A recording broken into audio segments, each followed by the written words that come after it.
So, on behalf of Carnegie Mellon University in Qatar, I want to thank you all for showing up today. And, you know, I'm very moved today because we have somebody who's visiting us, who's a very, very dear, close, old friend and mentor of mine. Um, I will be first. I'm also very happy to see a whole bunch of alums here. So those of you who had the privilege of being around when Mark was around, thank you for coming, and thanks to all the faculty and staff for showing up. I have a lot of wonderful things to say about Mark, but that is not my role today. So I want to go ahead again and thank you for showing up to the Nico Habermann lecture. I want to ask our Dean Michael Trick to come and introduce our guest. Thanks, Scott. Well, good afternoon, everyone, and welcome to the Carnegie Mellon University in Qatar. It is good to see the alumni back. It's good to see so many people here today. So I'm Michael Trick. I'm the dean here. So at CMU-Q, we are privileged to have many scholars and experts visit each year to share their expertise. We created these distinguished lectures in order to showcase the depth and breadth of what they provide. And we are delighted to have so many visitors come and give these lectures. Today's lecture is a very special one. It is an A. Nico Habermann Distinguished Lecture in Computer Science. The lecture series is named after Dr. Habermann, who was the founding dean of CMU's School of Computer Science. And just as Dr. Habermann was a pioneer in computer science education, so is today's guest, Mark Stehlik. So in the history of this campus, we've really never had a faculty member quite like Mark. Mark has been a member of the Carnegie Mellon faculty for more than 40 years. Since 1988, he has served as the director of the Computer Science Undergraduate Program, and in 2015, he was appointed Assistant Dean for Outreach. He co-founded CMU CS Academy, a free online high school curriculum that has grown to serve more than 550,000 students. But most importantly for us, Mark was one of us. He has been part of our teaching and administrative faculty for a while. He first came to the Qatar campus in 2006. To teach, and returned in 2012 full-time to serve as Associate Dean for Education. And although he's been back to the Pittsburgh campus for 10 years, he continues, and the efforts that he has made continue to have an indelible effect on the CMU-Q campus. Now, I would give you an example, but Mark is about to give us a full 45 minutes or so talk, which is going to really outline the impact and effect he has. But I think you only need to look and see all the faculty and all the alumni here who are eager to come back and see Mark. And I think that really speaks very strongly on the impact you have had. In 2023, Mark was elevated to the title University Professor at Carnegie Mellon. Now, I know you're all thinking, well, university professor, I mean, aren't you all university professors? This is known as a capital U, capital P university professor. It is the highest rank that Carnegie Mellon offers that a faculty member can achieve. He was the first teaching track professor to achieve this rank and was very well deserved for this very rare and distinguished rank. So, ladies and gentlemen, it is my pleasure to welcome Mark Stehlik back to Carnegie Mellon to talk about a teacher's life. Mark?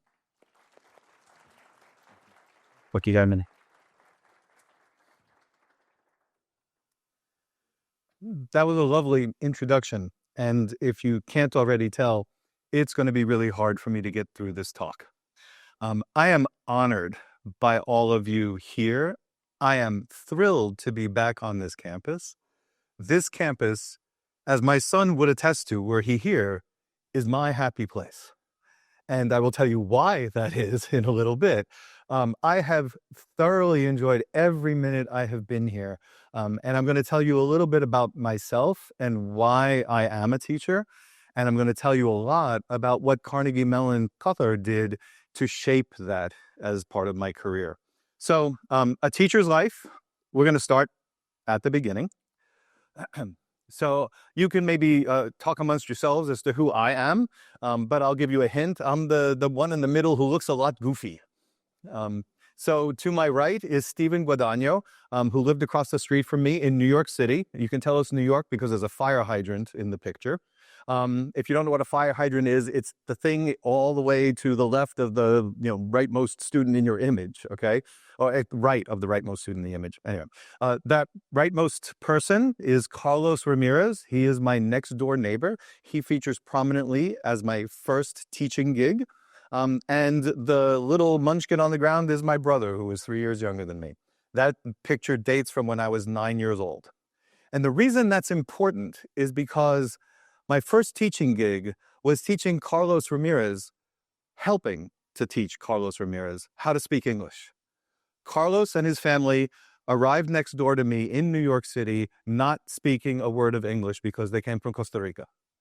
And so he was in the local school district, and my mom, as moms do, said, you know what you should do? You should help Carlos over there learn English. And I'm like, Mom, I don't remember the conversation, but I'm sure I said, Mom, please go away. I am not going to do that.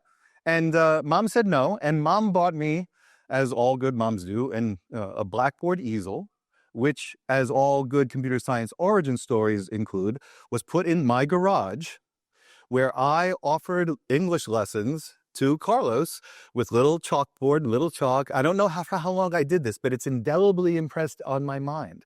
And I don't know that I taught him anything, but it was fun. I thoroughly enjoyed it. And so that was my first teaching gig. That was good.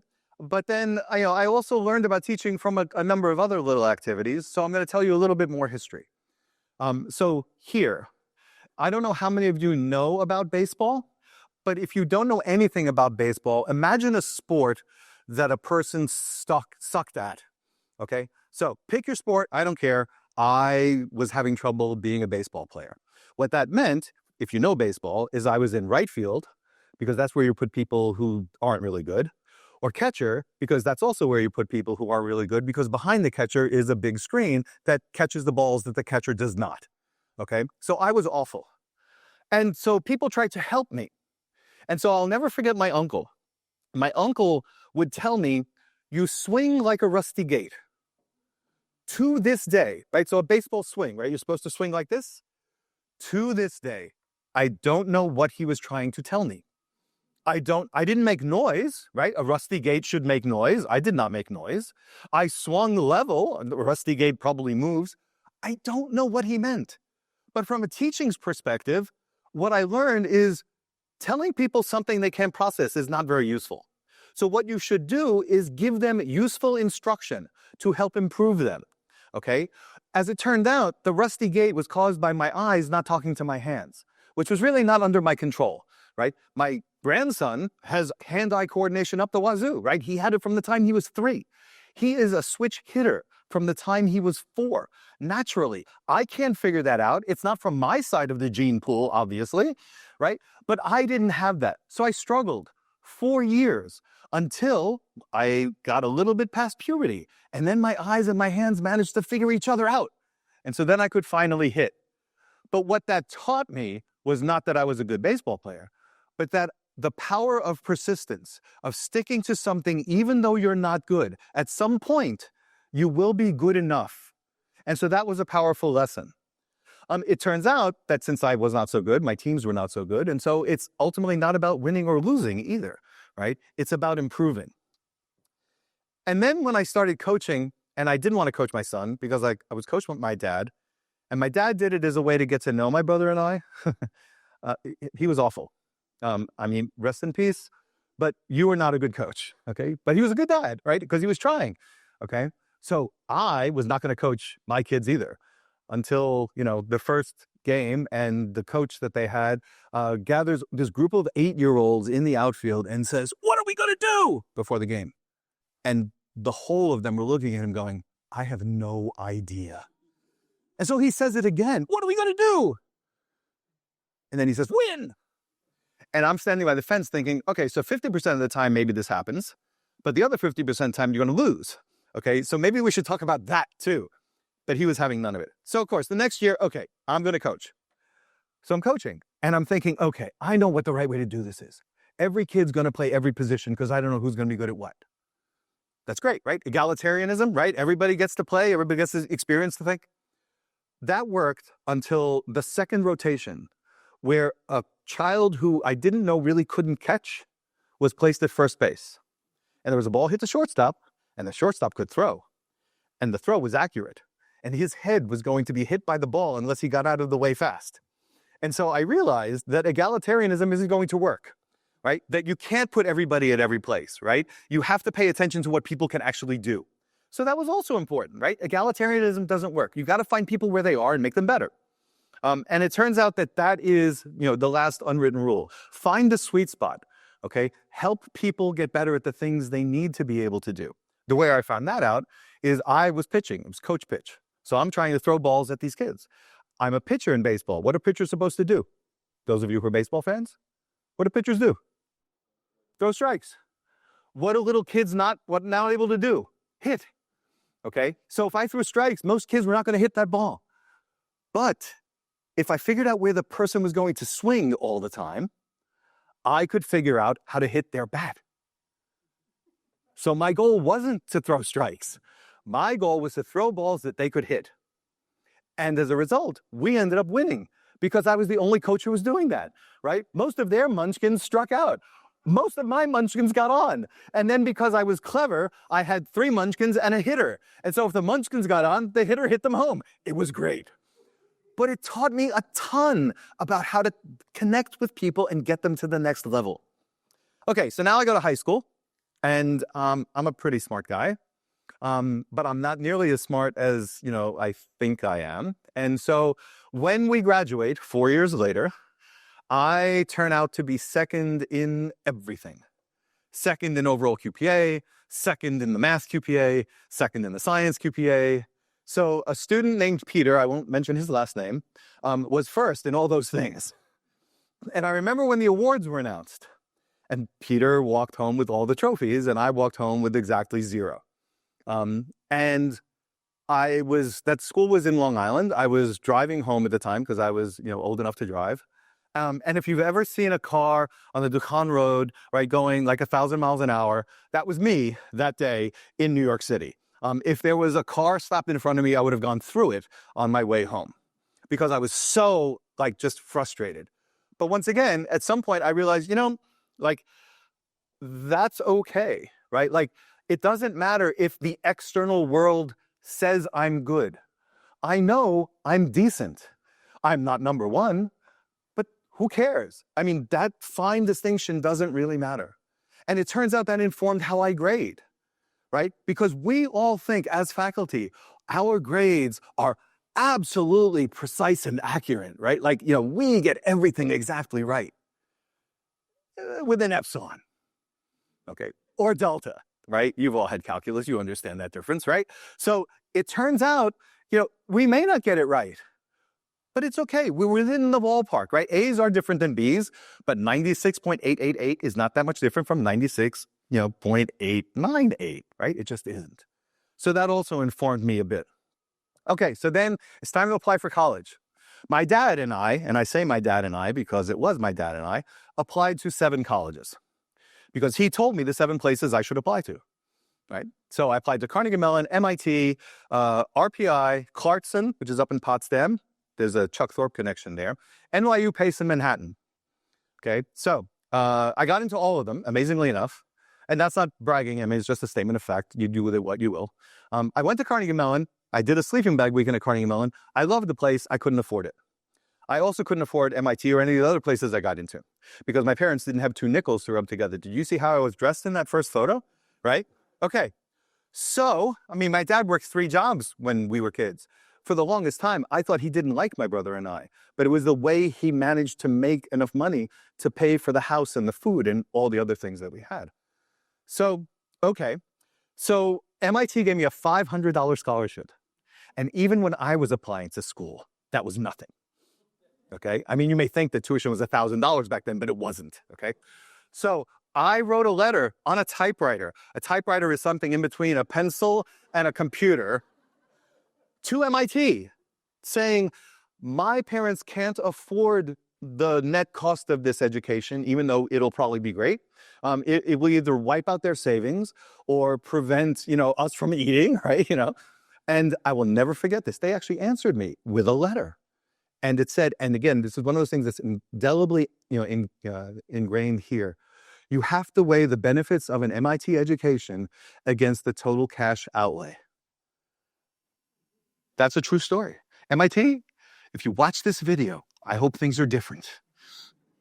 So I did weigh the benefit of an MIT education against the total cash outlay. And I went to Pace University because they gave me a full scholarship. Now, you would think, as my dad did, wait a minute, you're turning down MIT for Pace? Like Pace, by the way, was a business school mostly right near Wall Street in the shadow of the Brooklyn Bridge in New York City. Okay. And so my dad said, you should talk to some people about this decision. So he asks me to talk to his personnel director, Mike Roberts. So I go to talk to Mike Roberts, and Mike Roberts is sitting behind a wood desk that looks almost like the desk that you're sitting at, right? I mean, I remember as an 18-year-old, right, it was big, and he was behind it, and he had power. And he says, so your dad tells me that you got accepted to MIT and you're going to go to Pace. I said, yep. And he says, why? And so I said, well, they have a debate coach there that knows me. I like to debate, right? So that's a plus. Besides, it's free, and it's in New York, right? These things are all good. I like New York. New York's a cool place if you're a 20-year-old, right? So he's like, okay, but let's fast forward 4 years. So I'm deciding between a guy from Pace and a guy from MIT. Who do I pick for a job? So I'm sitting there. I have no idea what the right answer is to this question. And I'm sure it's a trick question. But I say to him, the best person for the job. Silly me. Because his response is, no. Oh, wait a minute, no? I didn't do that. But in my head, like there was something screaming, right? He says, I hire the MIT guy. And so in my stupidity, I say, why? And he says, well, because if it doesn't work out, I tell that person's superior that I gave you a guy from MIT. What more do you want? And again, this is indelibly etched in my psyche. I sat there and in my head, I'm going, the world can't work this way. This is wrong. You should be able to earn something, not get something because of this qualification. It's a metaphor for my life in a lot of ways. So that was foundational to me. Okay, so now I didn't go to MIT. I went to Pace. Turns out Pace had a very small math department. As a result of that, I got to know all the faculty. I screwed my AP Calculus exam up because I spent an hour on problem 1 because I shifted a sign and couldn't integrate the bloody integral. And so I got like a 2, and I was, I had like a 98,000 in the course, right? So I go to school and I'm trying to get in out of Calc 1, and the Calc 2 teacher here's my story, has sympathy, and lets me take Calc 2 without having the appropriate AP score, which was my first encounter of, you know what? The rules are there, but sometimes you can make exceptions, right, if there's a good enough reason. And she said, so I will let you stay in my class until the first midterm. And if you're okay, then you can stay. And if you're not okay, you go back to Calc 1. Sold. I didn't get anything less than 100 on anything she had. Again, not to brag, but just to say, hey, it worked. It was the right thing to do. That also influenced me much later on. My thesis advisor has an Erdos number of 2. If you don't know what an Erdos number is, you should look it up, because my Erdos number as a result is 3. So that's pretty cool for a place that had literally 7 math faculty, right? So again, you don't need to go to place X because they have resources, Y, Z, and everything else. Go to a place that fits you and then find the things that help you engage and help you move forward. So that too was foundational in a lot of ways. And then something else that shaped me. Boy, it's going to be a long talk. Anyway, so in my first semester sophomore year, right, I was once again, full of myself, right? I was doing great, had great grades, blah, blah, blah. I was taking a systems analysis course, which for you IS faculty should recognize, right? That was things you did in systems analysis back in the day. I was the chair of my project group. My project group aced the project. Turns out that the final was maybe not so good to me. So I knew I had messed up the final.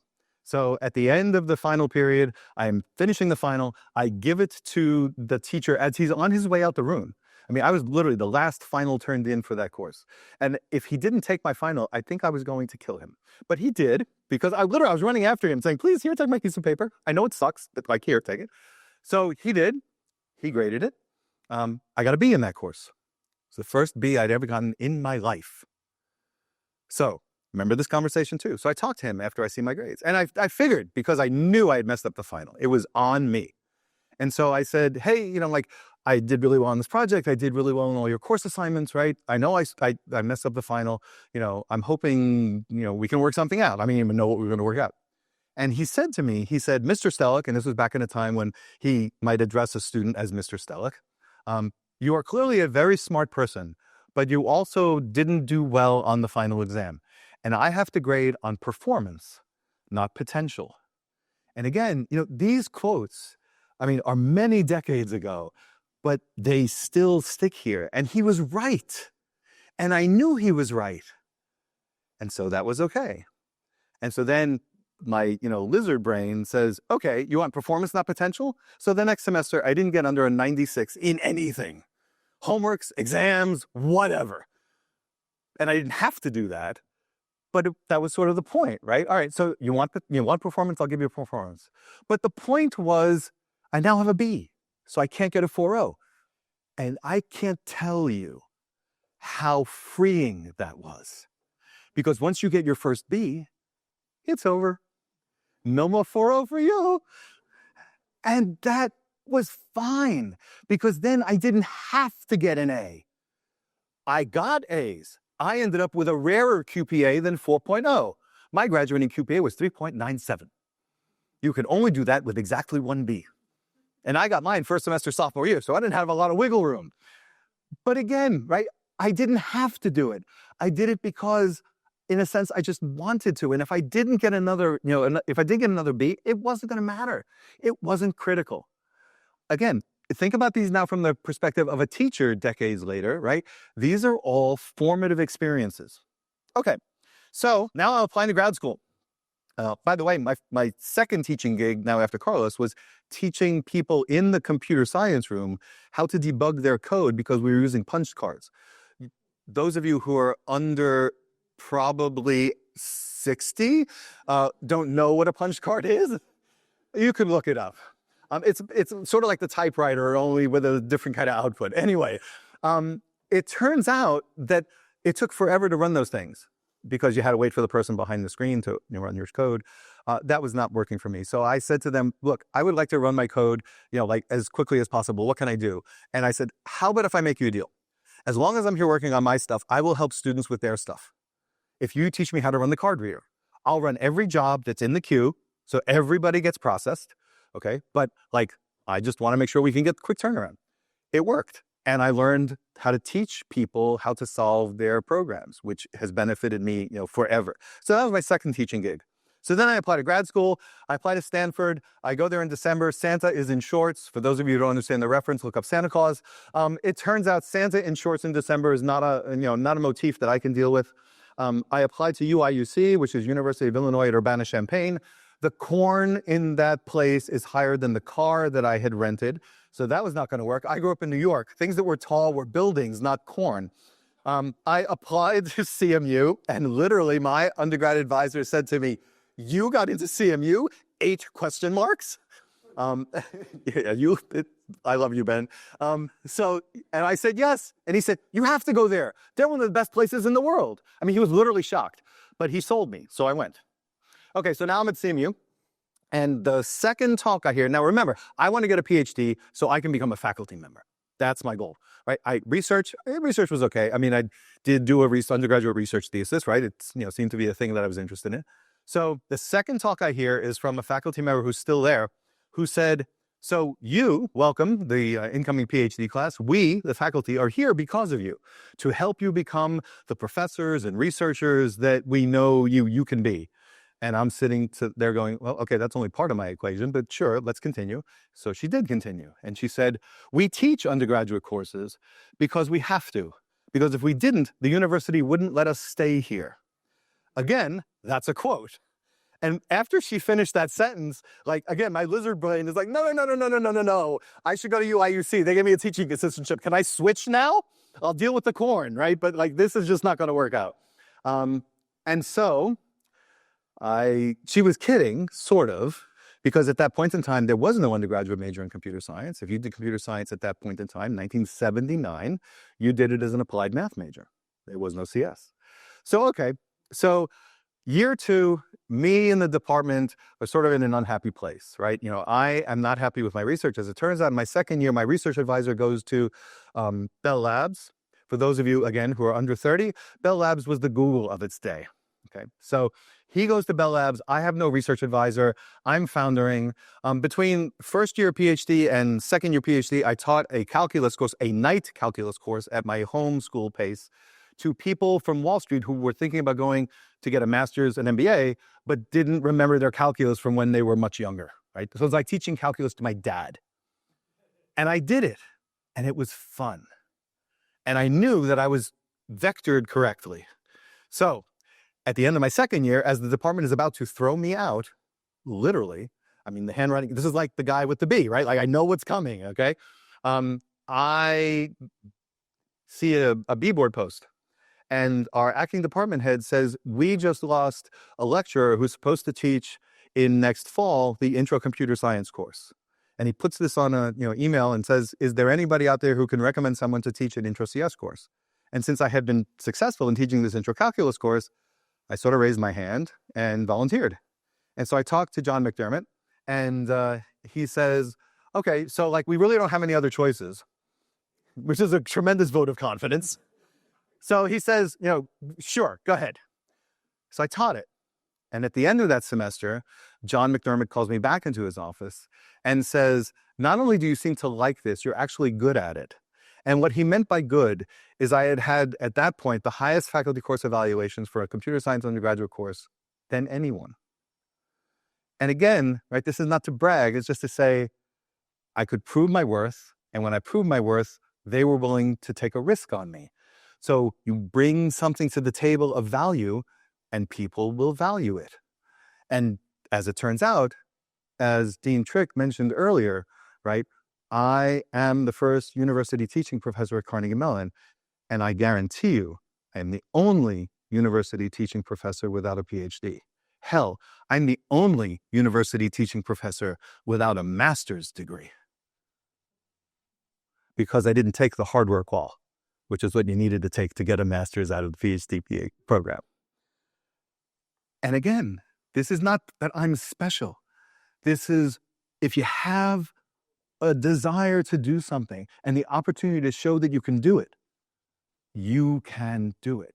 And I want you all to internalize that, because I think that's fundamental to what we do as educators. We try to keep you going, right? To get to the point where you have that confidence. So anyway, all right, so enough about me, I think. So I now have gone through most of the sort of useful things. I've gotten through this slide, and you're like, oh my God, how many more slides are there? It took me a half hour to get through that one. Okay, so now on to the CMU-Q piece.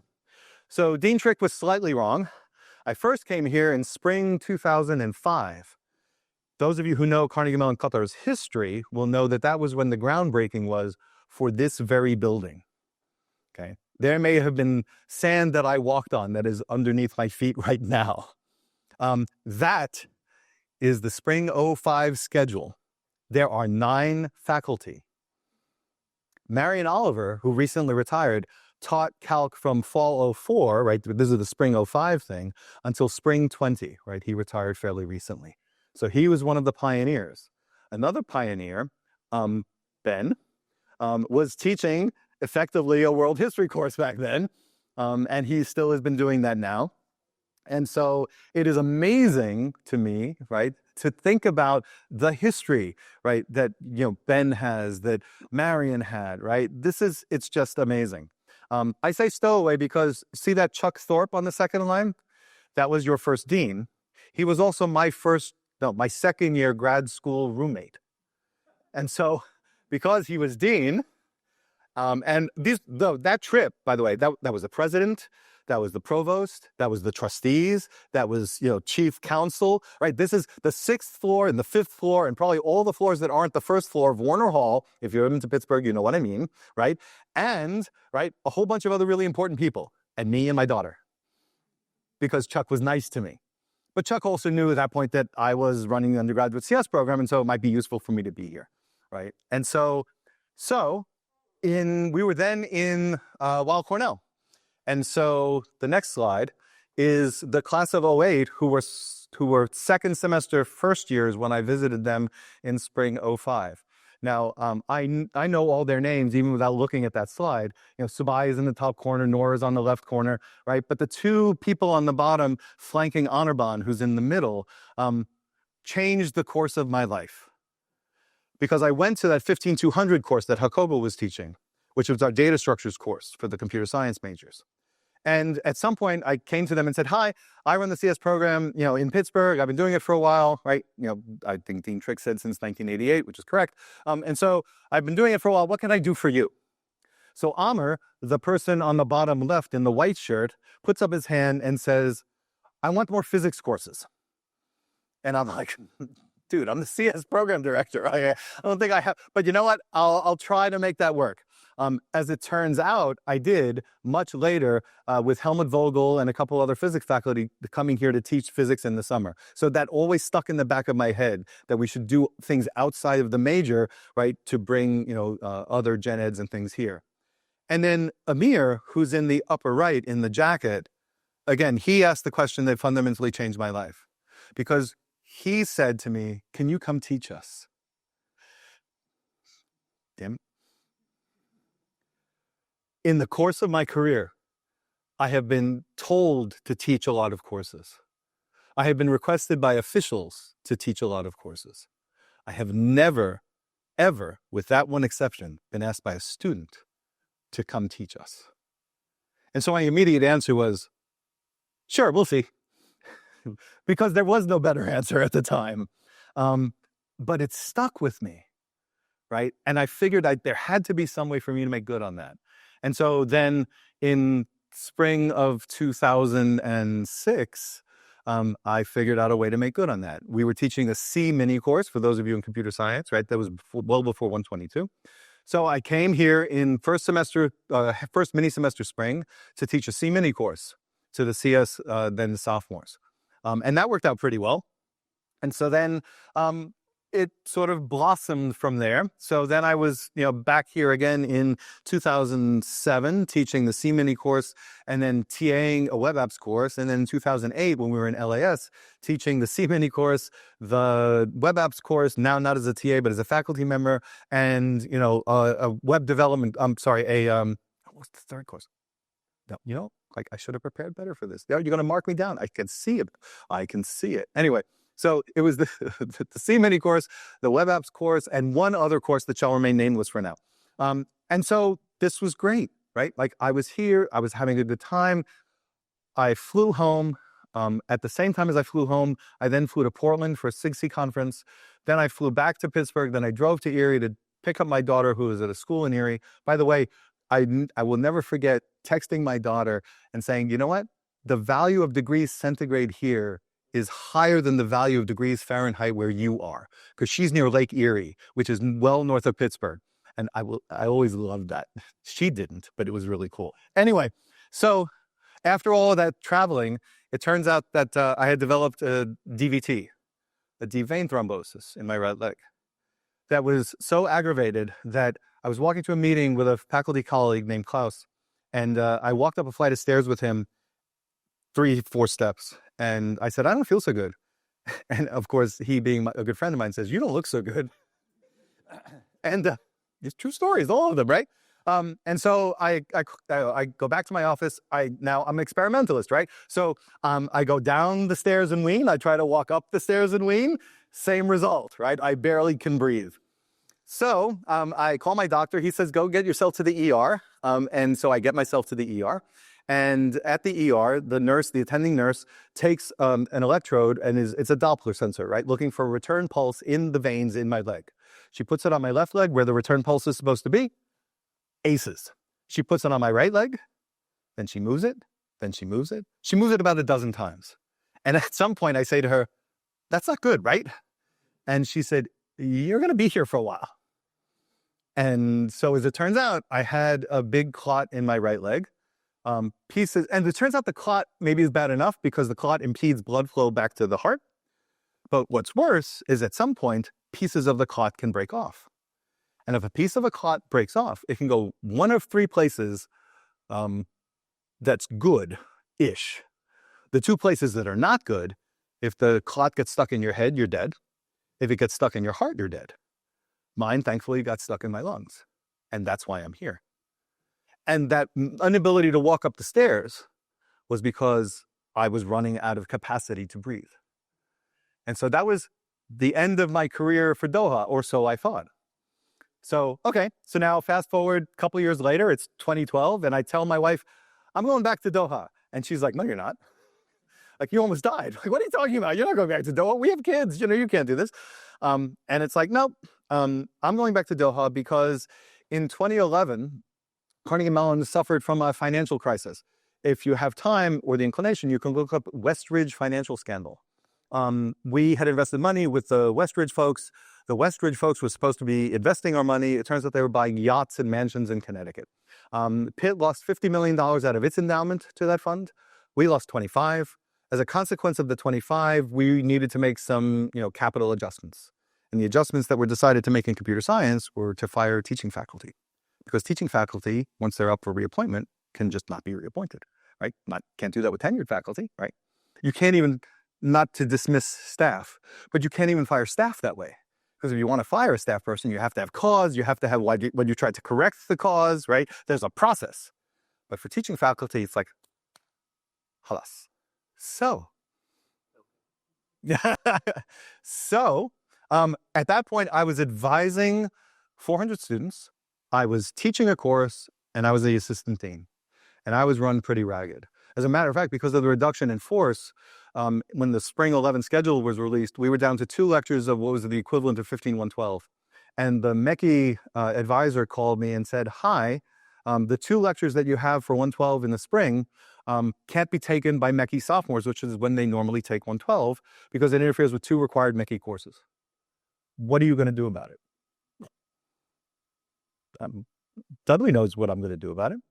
I taught a 3rd lecture at a time that was convenient to them. And then I said, I can't do this anymore. And so in that summer, we were changing the CS curriculum. Many of you who are CS majors, actually all of you CS majors now know 15-122, right? 15-150, right? So things were different back then. There was 15-121, which is taught to IS students, Java data structures. That was a data structures course for CS majors at the time. I came here in summer 2011. I taught that course for the last time to the CS majors. And Ilker Baybars was the incoming dean. He was here in that summer. He was talking about making changes. He thought he might need a new associate dean for education, which is the position that Dudley now holds. And I said to myself, maybe I can do this. So I didn't commit to anything, but I thought this might be a good thing to do because I loved my experience in spring of 2006, 7, and 8. This was my happy place. And so when my son took me in the fall of 2012 to Dulles Airport, because I decided I didn't want to fly from Pittsburgh to Dulles because it was always messed up. So he would drive me to Dulles. Then I'd get on the Qatar Airways plane and they didn't have to worry about transferring or anything like that. Dumped my bags, got off here, nothing had to transfer. It was all great. So as we were on the way, he said, I hope you find your smile again because I've seen you. And, it's my son. He's known me his entire life. He says, I've seen you this year and you have not been you. He says, but I know when you would go there, somehow you'd be smiling. When you come home. That's going to be true in 2 days. Because when I come home, I'm going to be smiling again. Because you're here. Because of what this place means to me. I'm sorry. I'll be better. I'm going to get a negative mark for this again. I know, Patrick. Okay, so let me talk a little bit more about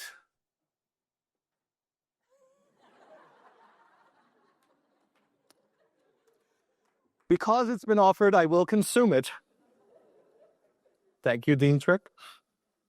Think. Anyway, okay, so some of the things that happened while I was here, and again, I know I'm limited on time, so, oh, yes, I have to show you this slide. This is computer science faculty, circa 2008. See if you can spot the loony. So looking from left to right, I believe that it is Khaled Haras. I believe I'm standing next to him. Bernadine Diaz, who taught robotics, is in the middle. Nina Cooper, who taught theory, is next to Bernadine. Ian Lacey, who taught sort of software engineering-ish courses, right, was next to there. And then on the bottom row was Lynn Carter. Naal Abul Ghazaleh, who was here. Oh, is that? I'm sorry. Okay, sorry. Bad visual memory. I'm sorry. Look, it's 17 years ago. I was trying, okay? But look, I was corrected by the old people, okay? So this is good. And then Brett Browning, Iliano Cervasato, who's off camera, and Maj Saker, who is also off camera, right? So that was the CS faculty back then. And I don't know where that was taken, but it was a poster that I took a picture of before I left. Okay, so this took some getting used to. That's the speedometer in my car. But the speedometer isn't important because it's idle. What's important is that 120 degrees F that's in the middle, okay? Because that's really proof that even my car can't go over 120, because would then be over 50 degrees C, and we know it can't be hotter than that number. This took a little getting used to too, right? So that is Ian Boise, who was a TA for 15150 when he was here, shooting in Zakrit, and I think I was probably on the other end of that with someone else who was taking a picture going that way. So that took a bit of getting used to too. So 2011 was my Waterloo, already there. So now I'm here, right? Something else that I think is sort of useful in this context, in the context of coming back in 2012, this took a little bit of getting used to. You know what that is? What was that? It's the world. Right. Nothing special about it, right? If I had a nickel for every student who walked past my office, because this was displayed facing the students, and said, your map is wrong, turn it around. And I'm like, what's wrong with my map? Well, like, these things can't be on the bottom, right? Like, like South America is south. That's on the bottom. No, because it's all about reference frames, right? I mean, yes, the picture from space sort of looks like this, right? But if you flip that, thing upside down, right, maybe it's going to look a little different, right? And this is important because we all have reference frames. And we all need to calibrate against them, but also understand when we are calibrating against them and when they're wrong or don't need to be the only truth, right? And I think that was really important. When I came here in 2011, that was the same summer as the Norway massacres.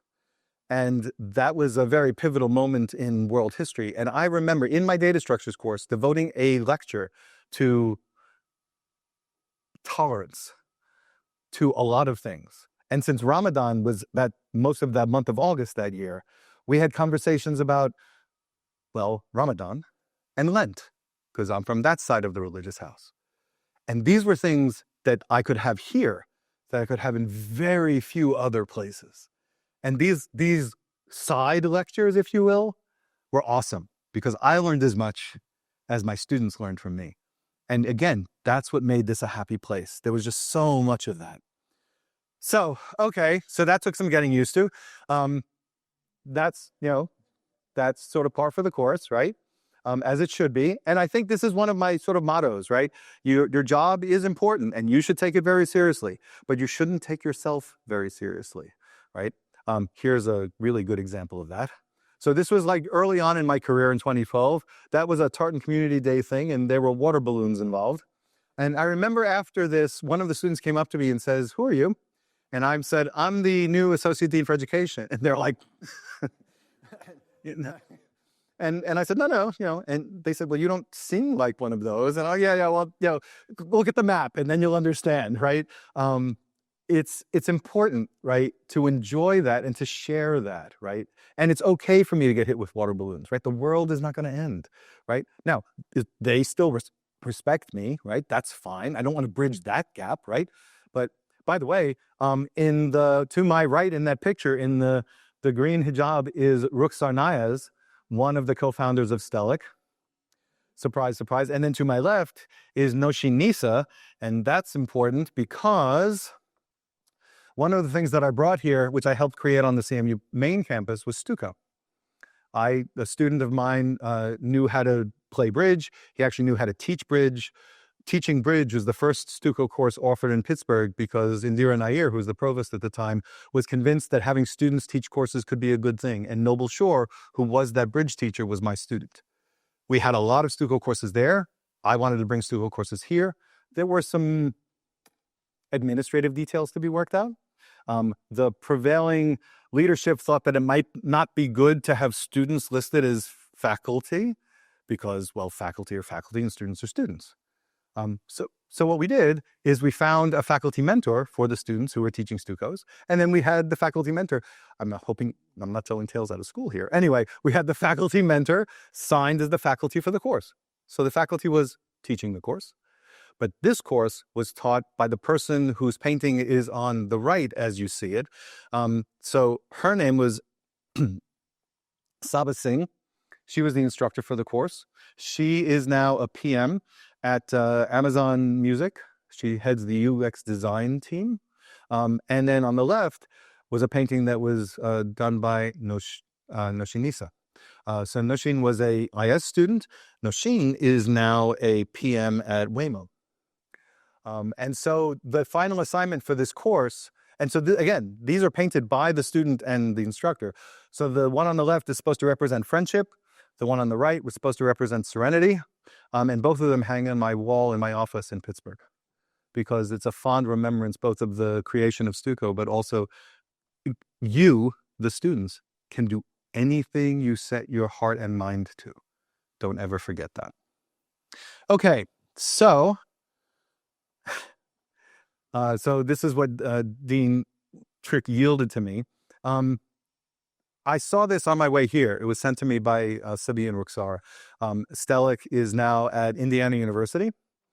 Stehlik has now been adopted by over 100 schools and over 1 million students have used the platform.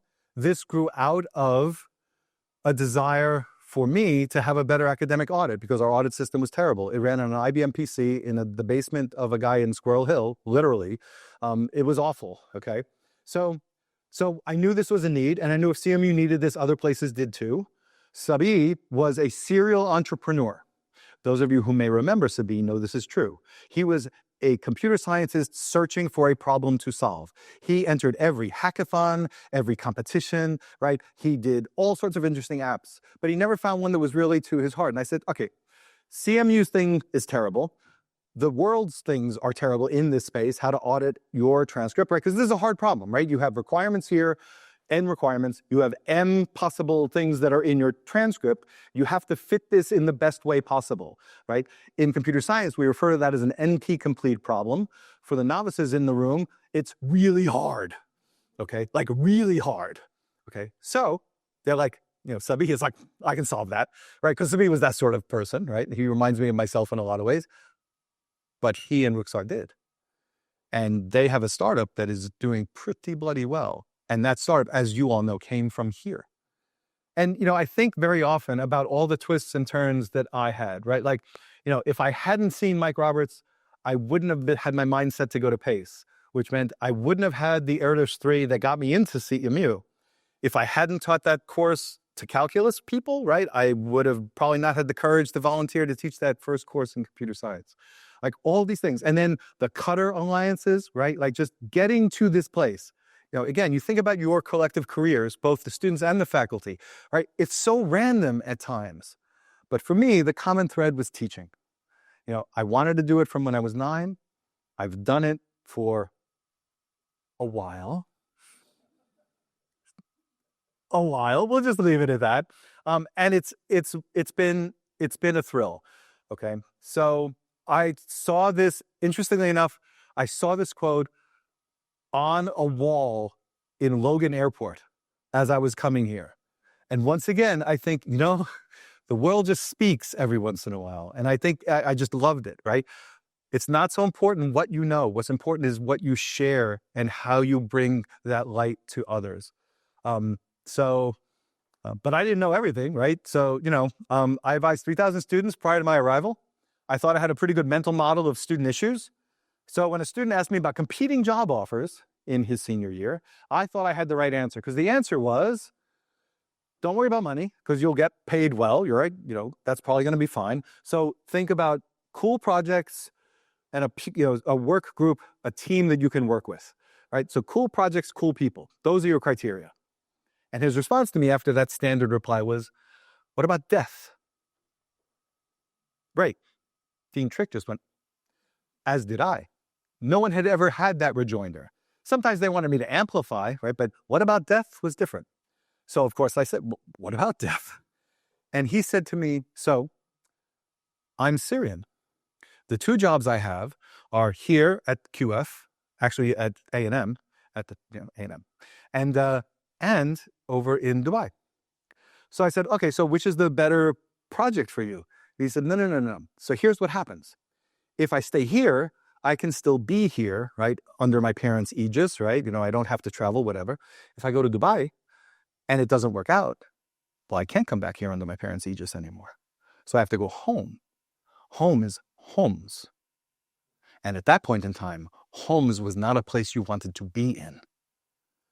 And again, I learned a lot, right? And we had a very good conversation. We are still very good friends, in part because I thought I had all the answers. I advised 3,000 students, but I had never advised someone from a place that was under siege, right? And, I think about how this pertains now, right? Like there's so many different variables.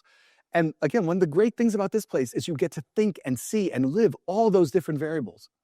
And this thing that Sheikh Moza and Raj Reddy invented in some sense, right? Committing Carnegie Mellon to this place well before we started here in 2004 is miraculous to me, right? All of you come from all over the place, and all of you have the opportunity to engage and learn from each other. And that, my friends, not this, is education. And you know what? It's almost 5 o'clock. And I think that's a good place for me to stop. I, once again, am honored to be here. You don't know how important this place has been to me and my life and my career. And I am just thankful to all of you. I'm obviously thankful to my family. I don't know why my wife puts up with me, but she does. I have, oh, yes, I should show you one more picture. Yeah, forget about that. We already did that. He was born in 2013 in the middle of my second stay here. He is now 12 years old. And this morning we were texting and he said, I hope your talk goes well, Grandpa. Right. So there I'm going to end.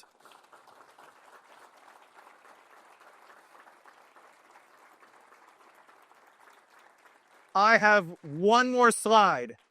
And if it isn't apparent, that is true. Okay, I am completely wiped out, but he's got a microphone and he looks like he wants to say stuff. So do you want me to take this off and work with that? Or are you going to run with that? Or what are we doing? I'll try. I need to work. Cool. Thank you. You're very welcome.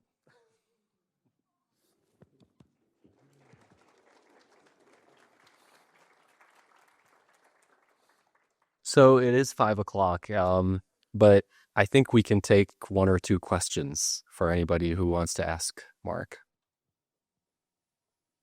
Jared.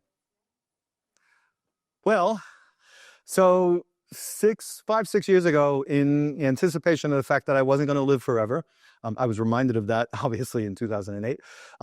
I looked around at their retirement options for teaching faculty, and there were none. And so the tenured faculty had options, right, as I said earlier. So I managed to get a policy, as I said earlier, to go into phased retirement. So I have 2 years of phased retirement. This is year one, right? So I'm working half-time this year, nominally. And then I can do that one more year. And then I don't know. Actually, I do know. I'm going to probably do very little for a while because I have lived, I think, about 5 lives in the course of my career. And I've advised 4,000 undergraduates, which is an amazing number, right? And it's been great, right? But it also takes, a lot of time and effort. And, I have, the munchkin that you saw earlier, right? I also have a granddaughter who's 4. Each of them lives about 30 minutes from my house in, different directions, but pretty close. So I think that's what's next. I don't want to have to choose between wait list statistics and going to my grandson's baseball game. So I may be back here too. You never know. Khalid told me to tell you that. Other questions? One more. All right. On behalf of everybody again, thank you. I'd like to invite Jean Trick to share with you another small token. Thank you, Mark. I think I should have kept the Kleenex for myself. That was a wonderful talk. We are delighted to have you back. And it is great to have that history, and history not just of CMU-Q, but of your own career. So at this point, I would like to give you this little token and memento. And so if you'd like to, assuming you can, are you able to walk over here? Yes, if you could. Wait. Okay. I didn't know whether he was tied to the computer, not whether he was physically able. So, Mark, thank you so much. And this is a little memento for the Habermann talk. And so thank you very much. So we're going to look at the camera? Sure.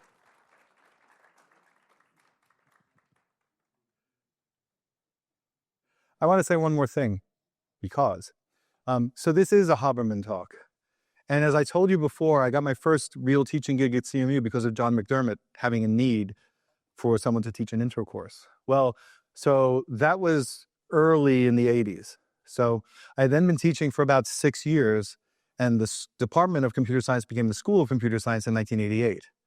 And in 1989, they were looking for someone to run the undergraduate program in CS, because part of the price of becoming the School of Computer Science was to administer our own undergraduate program. I had no interest in that. I wanted to teach. Nico Habermann, who was the founding dean of the School of Computer Science, calls me into his office in like late spring 88, early fall 89, and says, "We have nobody to run this program. We interviewed a bunch of people, and we didn't like anybody. And the faculty seem to think that you might be good at this. So would you do it? Would you run the program?" And I said, no. I said, I'm a teacher. I'm happy being a teacher. That's what I've always wanted to be. So he said, what would it take to make you or let you do this? And I thought for a second, and I said to him, if you let me continue teaching, I'll do this administrative thing over here, if that makes you happy. And and he looked at me, and again, God rest Nico Habermann. He was a wonderful human being.